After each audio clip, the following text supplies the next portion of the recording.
All right, so today we pick up with Shemot, which is also known as Exodus, chapter 35, verse 14.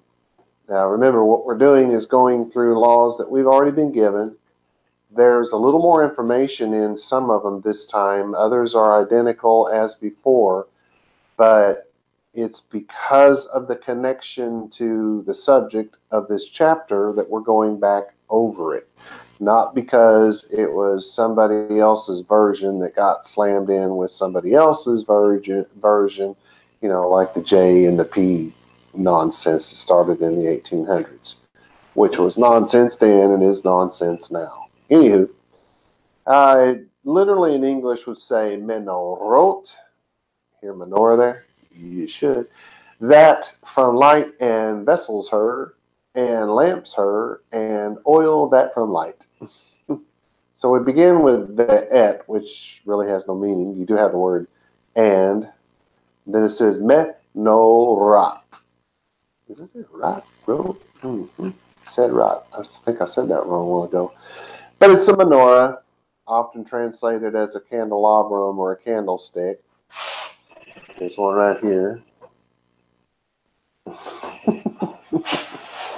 That's what they're talking about, yes.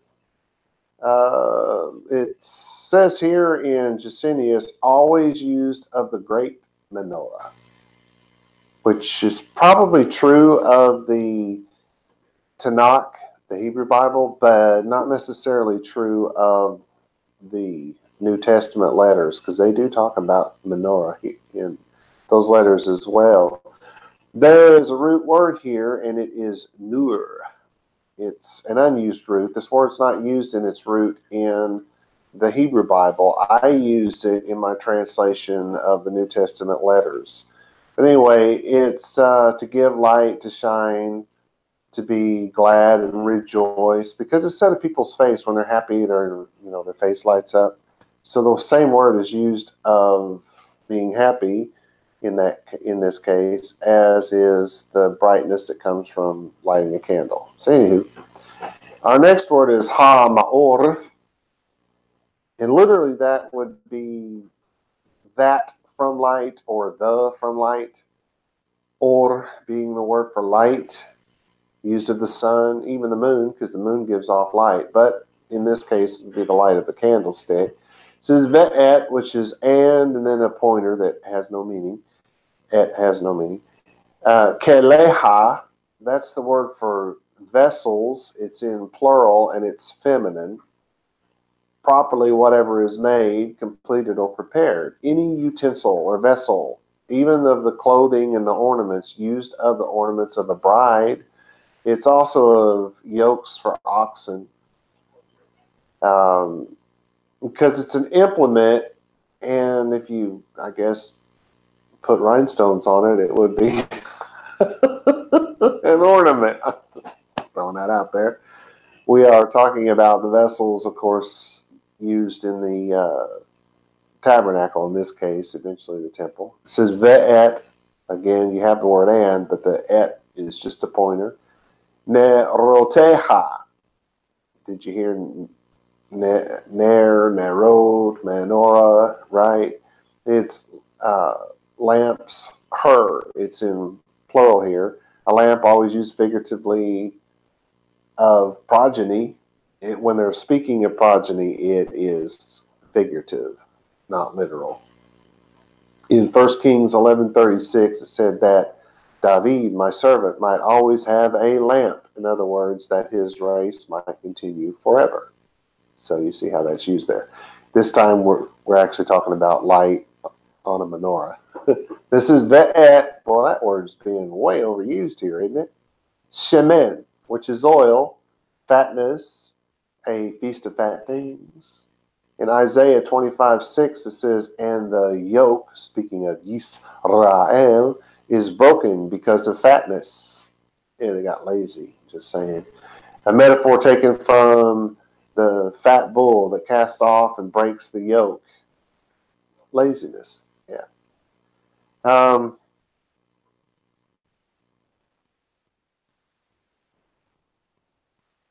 It's really more about the oil that is used for burning to make light, right? This is ha-ma'or. There's that word, that from light thing, the root word being or, which is light. So your translation is, and the menorat for the light, and its kelei, its vessels, and its nerot, and its lamps, and the oil for the light. Of the word kelei, the vessels, Rashi identified the vessels as the tongs and snuff dishes. The Hebrew word translated as tongs is melekachayim, which is taken from the root lakach, which means to take. I'm not sure why the English word tongs is used here, since we are speaking of something used to clean out ashes. I would think that this is more in line with a shovel. The English words snuff dishes are derived from the Hebrew word machtah, which was an implement that was used to carry away ashes, basically a bucket. It was also called a fire pan in English. There are many items that can be called vessels. The sirot, wash pots, the ya'im, shovels, the mizrakot, the basins, the mizlagot, the flesh hooks, just to name a few or more. However, Rashi is wrong here. The vessels being spoken of here are specifically the menorot, since the text says menorot and its vessels, not the menorot and the other vessels, if you know what I'm saying. All right, so verse 15. Literally in English, it would be, and altar the incense and alone his, and oil the anointing, and incense the spices, and covering the entrance to entrance Mishkan. So you start off with ve'et, and then you're pointing to what? Mizbach, the altar. An altar, the altar of burnt offerings, the altar of incense, or the golden altar within the temple. You follow that with ha-ketoret, the incense. So we know it's the altar of incense, right?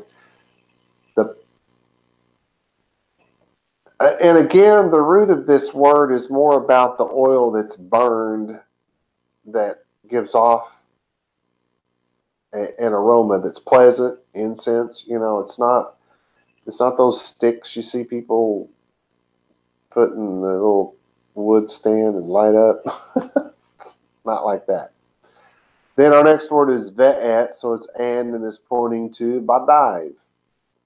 Now this word literally is alone his, or, well, I'd say alone its, which is really the case. Because remember, the word he and she, as we think of it, we would think of masculine and feminine, right?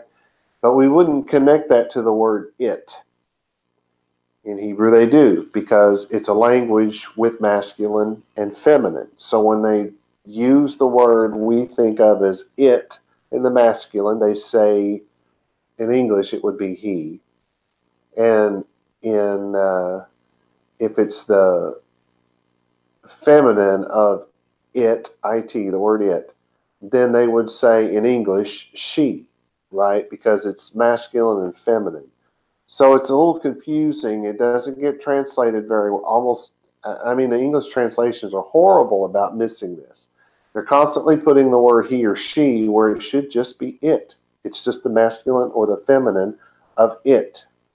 All right. So anyway, this word, though, badaiv, is separation, something that is separated, a part.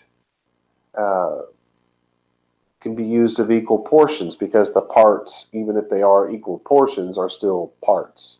In English will often use the word members as in parts of the body. You know, your fingers and your hands and your wrists and those are the members or the parts of your body.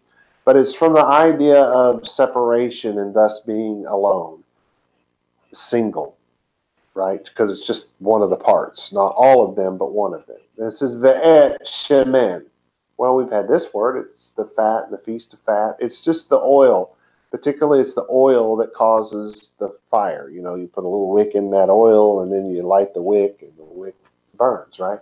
But it's burning the oil, literally.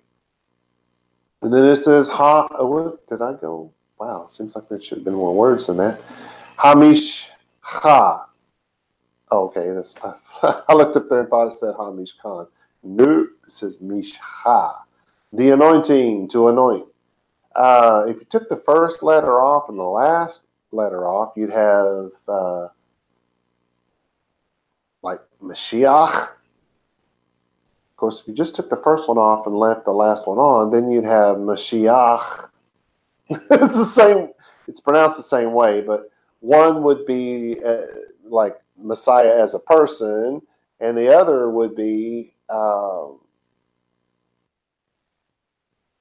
just anointing in and of itself.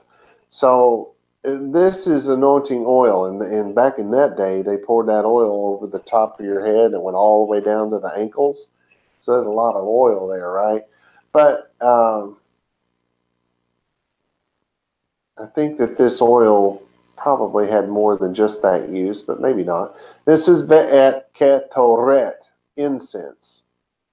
So this is the word that's based in the root of oil, and it's the one that gives off the nice smell. Then ha samim, which is we would think of as spices, aroma. Again, it's another way of saying the same thing. Ketoret is the same thing as samim. Two different words that mean almost exactly the same thing. This is ve'et masach, which the ve'et is and is pointing at what? Masach, which is a covering, especially used of the veil before the gate of the holy tent. They say veil, but it's really material that, let's say you want to make a gate, right? So you take a piece of steel and you cut it up into 4 pieces. The top piece, let's say, is 6 feet long. The bottom piece is 6 feet long. And then the 2 side pieces are 4 feet long. You make a big, I start to say square. That's not a square. Rectangle out of that. And then inside the rectangle, you fill it with some kind of material, cloth, instead of, say, wire or wood or whatever.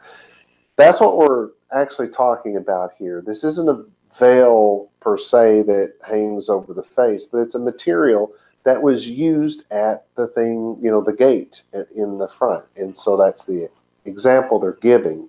It's not necessarily what they're talking about here, but that's the example that's given in the lexicon. So then it says ha petach. That's the entrance. So sounds like we probably are talking about the gate. Just saying. An opening, an entrance, hence at the entrance of the gate of the city, the gate of a town or a village, at somebody's house. It does say the temple here. Metaphorically, the gate of the mouth. It's the opening, if you will, right? So then it says le fetach, and this is entrance, to enter. One, we have the entrance, and now we have to entrance. Are these the same words? Yep, it's the same word. So then we have ha mishkan.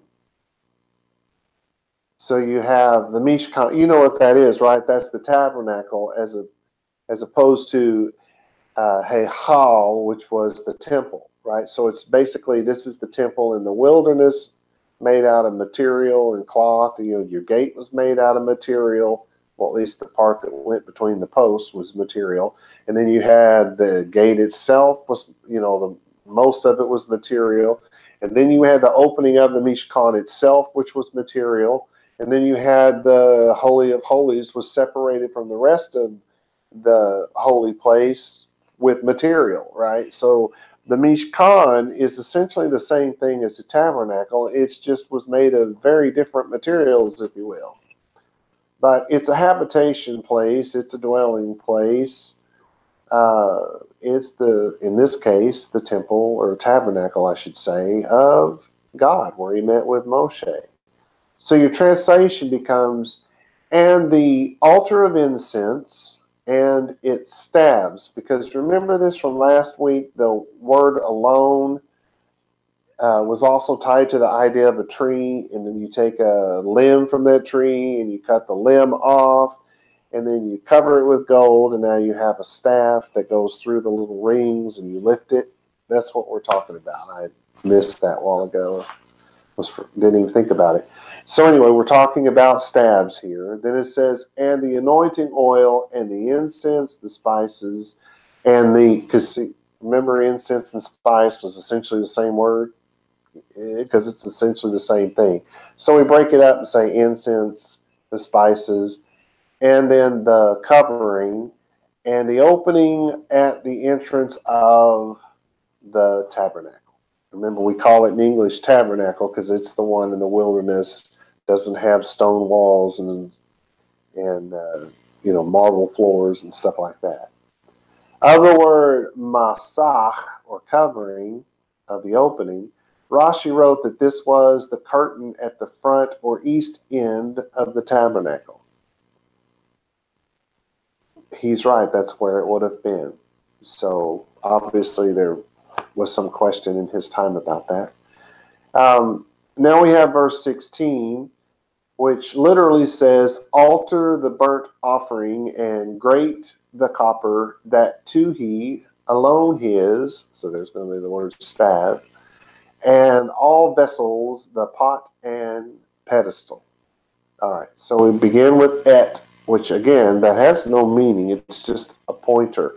I always put an arrow because a pointer, an arrow's a pointer. Anyway, then it says mizbach. Well, we've already had that word. It's altar. The altar of burnt offerings, the altar of incense, or the golden altar within the temple. There were different styles of altar. You had one that was, I suppose, more like a tall end table, if you will, and that was where they burned the incense. But you had the big one with a grate and all that stuff where you actually put, chopped up the animals and cooked them on it. It was basically kind of like a barbecue grill. I've often said that if we would change the word sacrifice to barbecue, people would be a lot less afraid of our religion. Because that's what it is. They didn't just cook them, they ate them.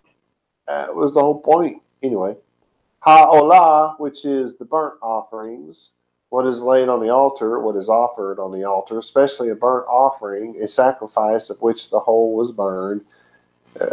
I really should say cooked, because that gives you the idea that they just threw this animal on there and burned it, and somehow that was God eating the animal, because it gets mixed in with all the nonsense of the non-Jewish religions that actually, well, at times even I start to say the Jews believe that. I don't know if Judaism has ever accepted the idea of God eating anything. I can't think off the top of my head of that. There's a story of Daniel. It's not in the Bible, but the false gods there were being worshipped where he was, and the people would bring food, and then at night the food would disappear, and there would be the people thinking that the god was eating the food. And so Daniel snuck in there in the middle of the night and put a dusting of sand or something down on the floor, and when the priests of the false god came out through a hidden door underneath the statue that everybody was putting the food in front of, they left not knowing that stuff was there somehow. It's a ridiculous story, because if they were barefoot, they would have felt it. And if they had slippers on, they would have heard it. But anyway, it was one of those, folklore stories, but he puts it down. The people come up the next day and they see all the footprints from the priests, and they follow it to the trap door, and Daniel exposes the false religion. But So they never believed that God ate the food. There were a lot of religions that did. And when you read this saying the whole was burned, it makes it sound like they're just throwing meat on there and just burning it for the fun of it. No, this is a barbecue. You're going up there, you're making the offering, the thing is cut up, and you and whoever the priest was that was overseeing your particular thing, you all sat down and had a meal. It was a barbecue, people. This is ve'et mihebar. Well, that's the word for gate. Ve'et was just and then a pointer, and it's talking about the gate. Great. I'm sorry, great. Yes, that is a better word to use. That's followed by ha-nechoshet. That's the copper grate. The grate that was made out of copper, which I don't honestly know. I don't know anything about metal, so I don't know why in one place it says brass and the other place it says copper. I'm sure that has something to do with they mixed metals together and stuff like that. So I just use the word copper because it says brass, i.e. copper. I don't know what they mean by that. Somebody that knows all about metal will, I'm sure, correct me one of these days, but it's either or both. I don't know what it is. Anyway, asher, which is that, lo, and this is one of those sound-alike words. They're not saying not. It's not the negative article. It's to it. And this is et. So what is the it? Badive. Well, there's your word for alone and all that kind of stuff that I realized I'd missed part of that. The limb that's cut off a tree, it's a part of the tree that's now separated from the tree, and it's the staff that goes through and lifts these things up.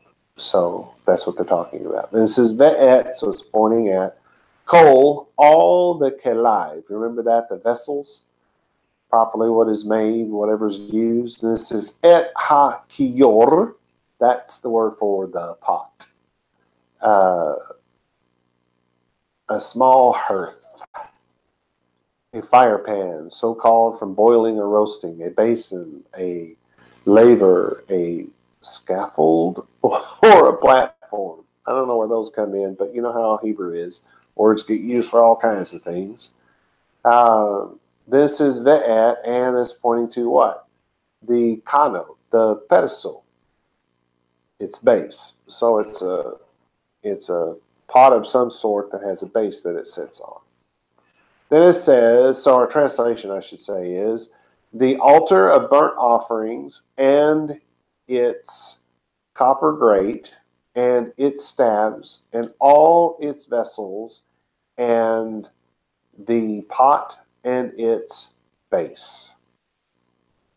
All right, so moving on to 17, literally, hangings the court, pillar his or pillar its, and pedestal her or pedestal it, its pedestals, the way we would say it, and covering gate the court. Let's hope it's really the gate and not the grate. I'll know in a minute. Et, so that's pointing at, call a, hangings.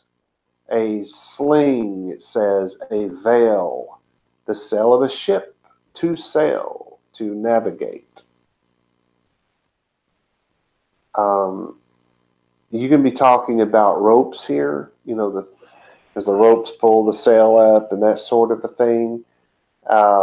It can be used that way. We're talking about the thing that actually you know, you're pulling it up with the rope, but it's the sail, you know, that goes up and the wind catches the wind for the ship. It's used in all those ways. And this is he-chatzer. So you have probably the veil of the court. It's an enclosure, a place surrounded by a fence, the court is. Enclosed before a building, it's your yard with a fence around it. All right?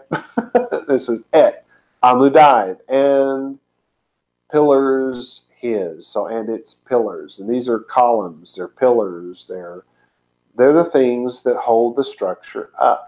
You know, you're not going to have a tent you can walk into if there isn't a pillar holding it up, right? Something that holds it up. Nowadays, we have these sticks with put inside and they go over like that. So we don't think of those as pillars, but that's kind of what they are. They're just bent over instead of standing straight up like these would have been. This is Ve'et Adaneha, which is the pedestal that the pillars sat on. Just remember, we had a basin that was on a pedestal. Now we have pillars that are on pedestals. And this is Ve'et Masach, and the coverings. This is that veil thing. It's the material, right? It's just I guess we're using it generically for material. Sha'ar, all right, it really is gate. It's a gate, whether of a camp or of a city or of a temple or a palace. So it's the gate that everybody's supposed to go through to get in. And this says He Chatzer, so it's the gate of the court, the part that's enclosed by the fence. So your translation is the hangings of the court, its pillars and its pedestals, and the covering of the court gate. Pretty straightforward. This is all real dry. I do apologize, but not a lot to work with here. Because it's just, we're going back over stuff we've already been over, and it's just all the technical parts of building the tabernacle itself. Then we have stakes, Mishkan, and stakes, the court, and cords, them. All right, so now we're going to get to eat those animals we've been cooking. No, I'm just kidding. These are like bangy, bangy, bangy. Yeet don't stakes. It's a pin, a nail. It's a tent stake. That's what we're talking about. You know, something that holds the cords down that are going to hold the pillars up, whether it's the pillars of the fence. Because think about it, they didn't have post hole diggers. They didn't have a tractor with a, auger. And so they didn't dig these holes. It was something that was supposed to be temporary. So the design was not to dig a hole and tamp dirt in to hold it. Sand does not do well with that, by the way. So, and they're kind of in a sandy area, just throwing that out there. So it's not really going to work so well. So what they did was they built pedestals. They put the posts on them, and then they had to tie ropes up to hold them up. And these are the stakes that held those ropes down and held the pillars up. Same thing for the tabernacle itself. There was pedestals, the pillars sat on them, and then there was something that held them up. The ropes and the pins, the stakes. And there's a note here. It says to drive in a pin or nail is in Hebrew an image of a firm and stable abode. Also, a nail or pin is used metaphorically of a prince, from whom the care of the whole state hangs, as it were. The same person is also called Pinah, or cornerstone, on whom the state is built. Okay, sounds good. Then we have Ha-Mishkan. So these are obviously not talking about some person. It's talking about the tabernacle in the wilderness, because that's what Mishkan is. Then it says Ve'et Yit Dot. There's your word for pins and nails and tent stakes again. Then it says He Chatzer, the court, an enclosure, the part that's inside the fence. Your yard. The yard of the temple. Is that too crude? I don't mean to be crude, but I think that's the best way to describe it in today's terms. This is Ve'et Meterehem. Their cords. It's the string of a bow, if you will. A cord of the tabernacle. It's the ropes that hold all that stuff up. That's what we've been talking about. So we have the stakes of the tabernacle, and so they're of the tabernacle and the court, and their cords. So it's the stakes and their cords of both the tabernacle and the court. So it's for the fencing. Other word Yit Dot, or stakes, tent stakes. Rashi wrote that the stakes were to be hammered into the ground, and cords were tied to the tent stakes, and then the curtains so that the wind would not blow them down. I can't imagine why he needed to expound on that in this manner. But maybe in his time, people didn't use tents where he was from. I don't know. I just can't imagine someone needing that explanation. But I'm guessing that if he wrote it, there was probably a reason. All right, so, and it could have just been sheer arrogance, trying to, well, he's writing commentary, so he has to say something. I hope that's not what it was. But at times you get the feeling it was. Not here necessarily, but at times you do. Other words, we're in 19, and literally it would be garments the braided to minister in holy, garments the holy to Aharon the priest, and garments sons his to serve as priests. Priest? I should say Cohen. I sometimes forget what language I'm using. Here we go again, pointer. Big day, that's garments. A covering cloth with which anyone is wrapped up, used as the covering of a bed. A garment, usually the outer garment of the Oriental. And you may remember this from recent days. The Orient, that word means east. So if you're Oriental, you're from the east. Where was the Jewish world? The middle of the east. Or as we say today, the Middle East. Yes, Jews are Oriental. All right, so we have East or Oriental would be the garments of that people. In other words, the Jews in this case. Ha-serad. Now this is literally the braided. It's a coat of mail, they say. And then it's a kind of cloth or stuff. A kind of cloth or stuff. Like a coat of mail made of threads by means of needles. Of this, the curtains of the tabernacle were made. I don't know if coat of mail really gets the idea across, because we're not talking about metal here. We're talking about braided, or shall I say maybe woven material. So it's braided together. I don't know, but it's not, don't think of a coat of mail. That's a bad idea. This is le sharet. That is the word, well, literally it's to minister. It's to wait upon, to serve.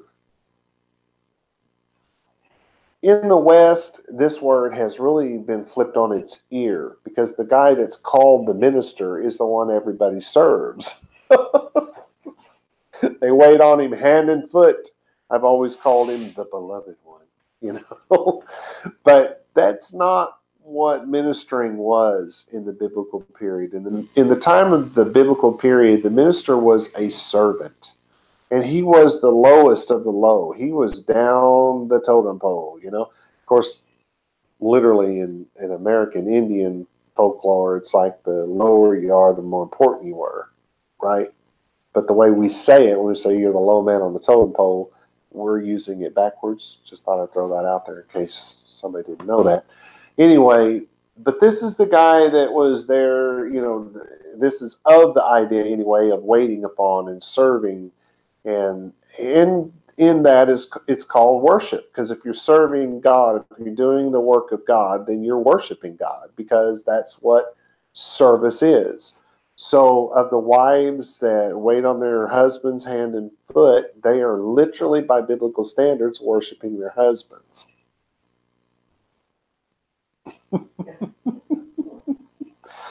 Ba Kodesh. I'm just going to let that one go. See what kind of commentary I get this week. Ba Kodesh. That means in or with holy, literally. And Kodesh is your word. It's holiness. What is holy? A holy thing, a thing consecrated to God, especially in the silver that was consecrated to the temple, not necessarily money, but the things that were covered in silver and used only in temple worship. But that's also, it could be said of the gold, and could be said of the material, it could be said of the clothing that the priests wore. All of that would have been set aside specifically for the work in the temple. So that all would have been holy. But the idea here in holy is not just purity, because that does come from the idea of purity. Everything is clean and it's made of the best material and it's your Sunday best. Can I say that? But because it's a Western idiom, if you will. But you get the idea. It was something that you used only for that specific thing. But there's also that added idea in something being holy is, if we're going to make the Sabbath day holy, it means that we have to do things this pretty much the same way every time on Sabbath. I personally I have a very limited clothing that I wear on Sabbath for the service. Once the service is over, I change my clothes, right down to my socks. I mean, it's only for the service of God, and I do this because that's what the ministers are supposed to do. So that's not what you guys listen to me are supposed to do. It's what I'm supposed to do. And if we had a tabernacle or a temple, what the priests that would be way above me, they would be doing the same thing. These things are set aside. So what we do on Shabbat, if we study the Torah, we should do that every Shabbat.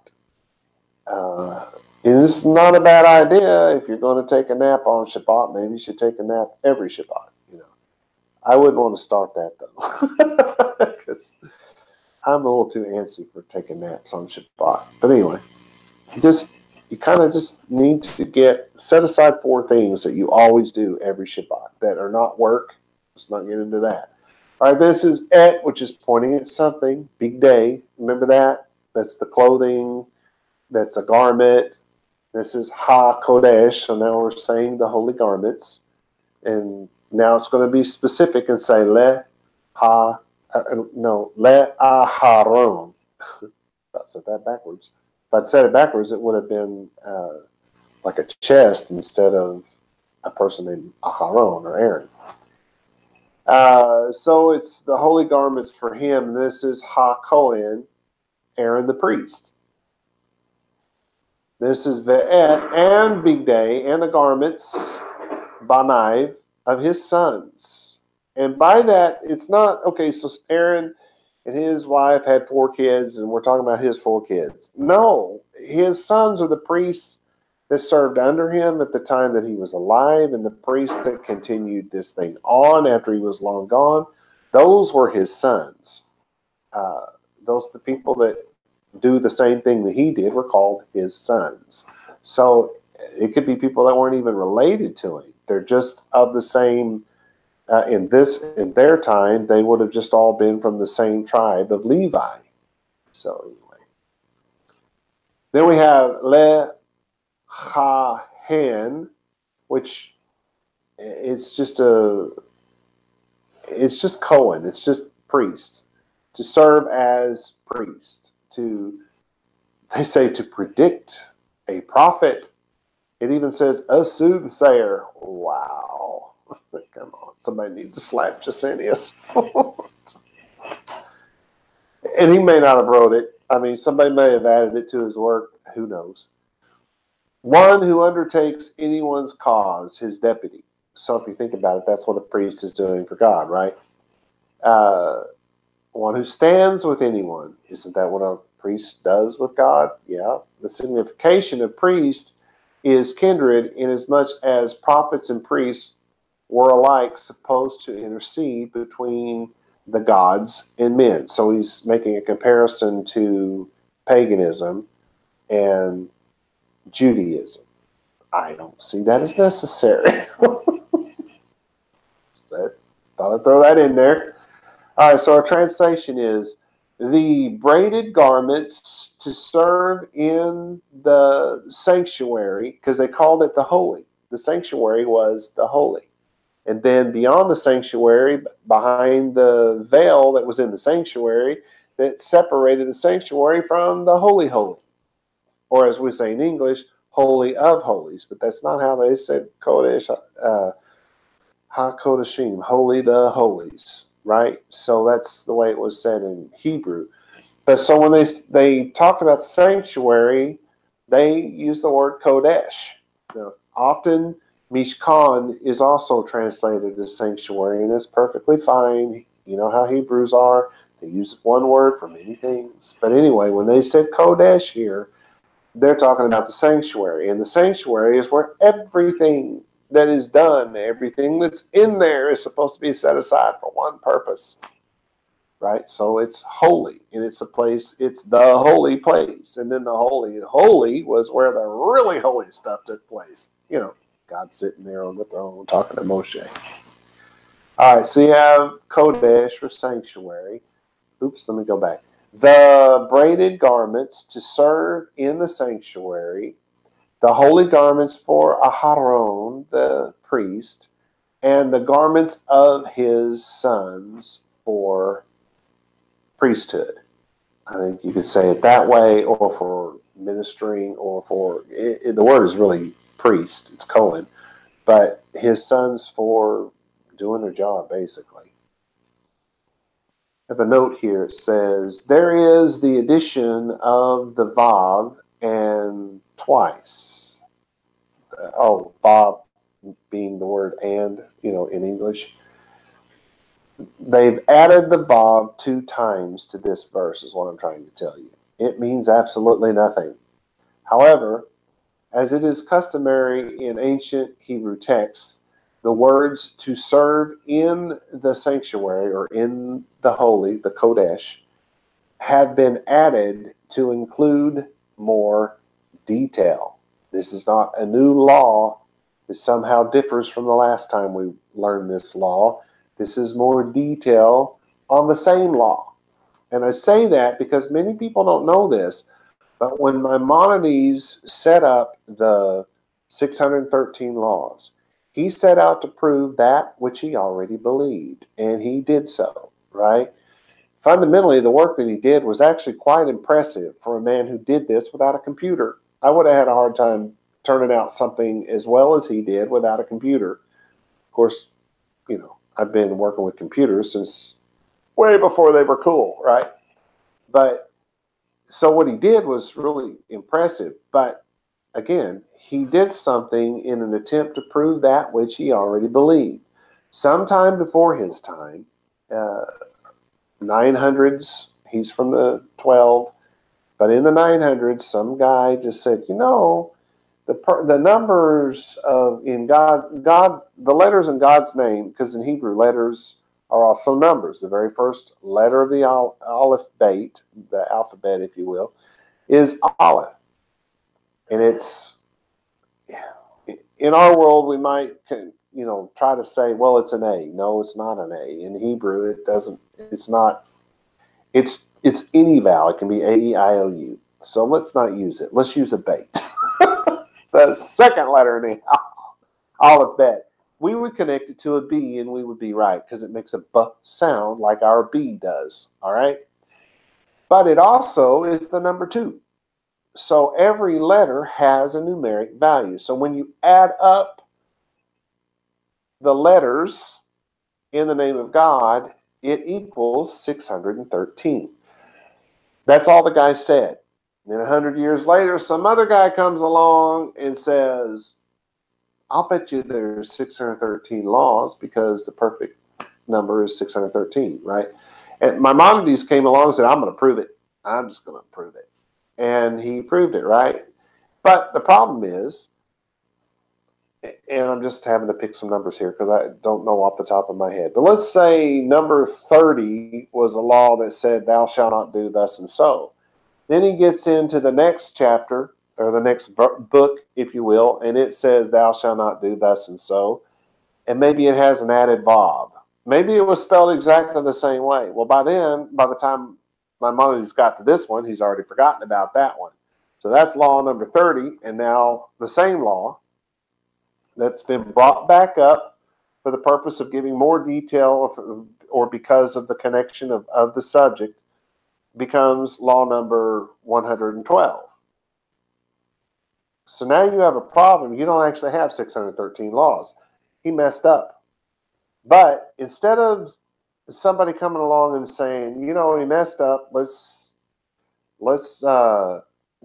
denumber that, and maybe let's put some of the ones that he completely ignored in there, and maybe we'll actually have 613 laws. No one did that. Instead, they wrote 300, 400, 500-page dissertations about why he was right.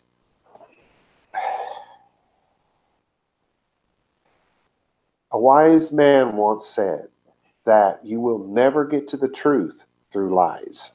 And that's what that is. Studying to prove that which you already believe, or worse yet, that which you just simply want to believe, will never lead you to the truth. You may get bits and parts and pieces of it right, but you're never going to get to the truth that way. Anyway, I'm not saying that the work of Maimonides is something that ought to be flushed. I'm not saying that. I'm just saying he was wrong, and maybe it's time for someone to go find out if he's right, or if the idea of the 613 is right. I don't think it is, because I don't think it matters. If God felt like there needed to be 4,627 laws, that's how many we have. If he felt like it had to match his name, then that's how many we have. It's whatever he decided. He didn't base it on, well, we can only have 613 laws because my name adds up to 613. God's not going to put himself in that kind of box. Only mankind would ever try to do that to God. Anyway, I want us to compare this law here to Exodus 31:10, which says, and the braided garments and the holy garments for Aharon, the priest, and the garments for his sons for Cohen. It's identical in every way, except that the word, the vav, if you will, the word and in English, was added twice. Otherwise, it's exactly the same. In other words, the braided garments, Nachmanides, and the Babylonian Talmud in Yoma 72a and b changed the last letters of Serad from a dalet to a tav, changing it to mean service or work. Rashi wrote that Serad is an Aramaic term meaning a hanging or a network woven by a needle. Kasuto said that this verse contains a new item. The Bigdei Haserad, he wrote, the term cannot, according to the plain sense of the text, denote the holy garments of the priests, since these are mentioned immediately afterwards. Nor can it be a designation for the clothes used for the covering of the cloth rather, used for the covering of the tabernacle furniture during the journeys, in view of the subsequent statements in 35:19, 39:1, and 41. The garments of Serad for ministering in the holy place is what those are talking about. So possibly they were the garments worn by the priest under their tunics in winter during the service as a protection against the cold. To wear them was not obligatory but optional. Hence, they are not referred to above. So if Kasuto is right, and there's no reason to think he's not, there's no reason to think he is, but there's no reason to think he's not.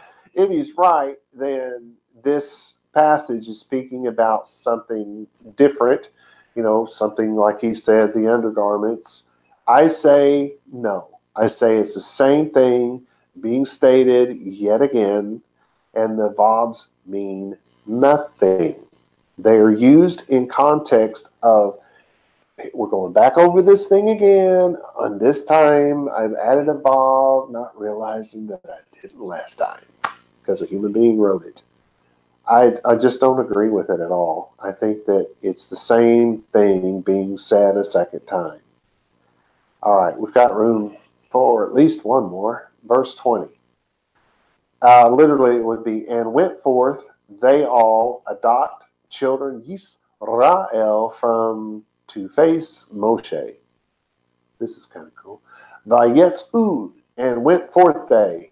We would say it wrong and say, and they went forth. It's to go out, to go forth, to germinate, to expand as a plant.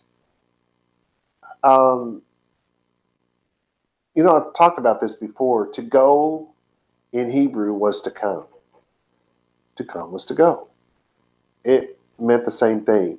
I was thinking about this because I'm getting ready to turn in my translation of the New Testament. And I was looking at something that I wrote, and I was fixated on the translator's misuse of the Hebrew masculine and feminine of the word it, because they turned it into a him, and then Yeshua was sent instead of to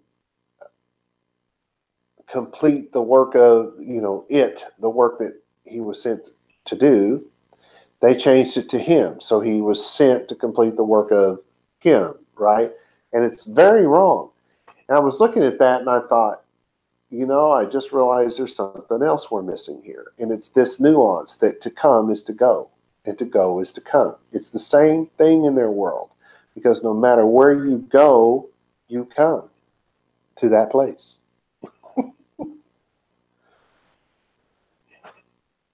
So when the New Testament letters start talking about I am sent and I am come to do this, that, or the other, especially when it's I am sent, think of it as I am here.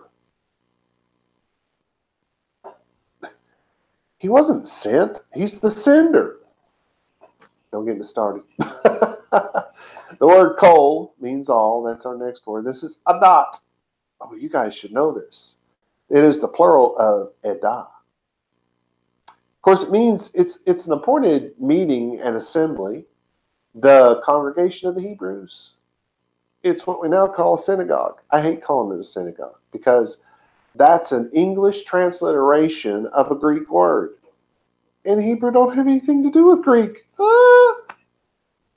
Anyway, so our place is not called a synagogue. It is called edah, because it's where the Christians got the idea that, their building burnt down. Oh, it's so tragic. Well, it's no big deal. The church is the people, and the people will move on. We'll rebuild.